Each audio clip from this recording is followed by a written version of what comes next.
ഈ വേസ്റ്റ് കൊണ്ട് തള്ളിയ ആളെ എത്രയും പെട്ടെന്ന് കണ്ടുപിടിക്കണം. ഇപ്പോൾ ഒരു 3-4 ദിവസമായി ഈ വേസ്റ്റ് കൊണ്ട് തള്ളിയിട്ട്.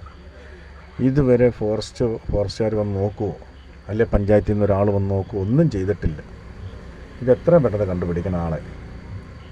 പലപ്പോഴായിട്ട് നമ്മൾ ഇവിടെ ക്യാമറ സ്ഥാപിക്കണമെന്ന് പഞ്ചായത്തിനോട് അപേക്ഷിച്ചിട്ടുള്ളതാണ്. ഇതുവരെ ഒരു ക്യാമറ അവിടെ സ്ഥാപിക്കാൻ പഞ്ചായത്തിനായിട്ടില്ല. അതുപോലെ തന്നെ പ്ലാച്ചേരി ഫോറസ്റ്റ് സ്റ്റേഷൻ്റെ പരിധിയിൽപ്പെടുന്ന സ്ഥലമാണിത്. പൊന്തമ്പഴിയിൽ നിന്നും വലിയകാവ് പോകുന്ന റോഡിലാണ്. ജനവാസ മേഖലയ്ക്ക് അടുത്ത് തന്നെയാണ് ഈ വേസ്റ്റ് കൊണ്ട് തള്ളിയിരിക്കുന്നത്.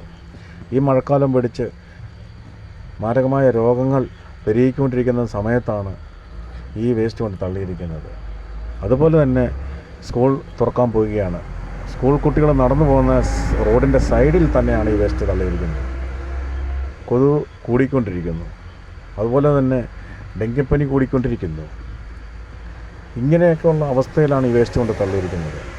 ഇതിൻ്റെ മെയിൻ കാരണം പഞ്ചായത്തിൻ്റെ അനാസ്ഥയും പ്ലാച്ചേരി ഫോറസ്റ്റിൻ്റെ അനാസ്ഥയുമാണ്. എത്രയും പെട്ടെന്ന് പ്രതിയെ പിടിക്കുക.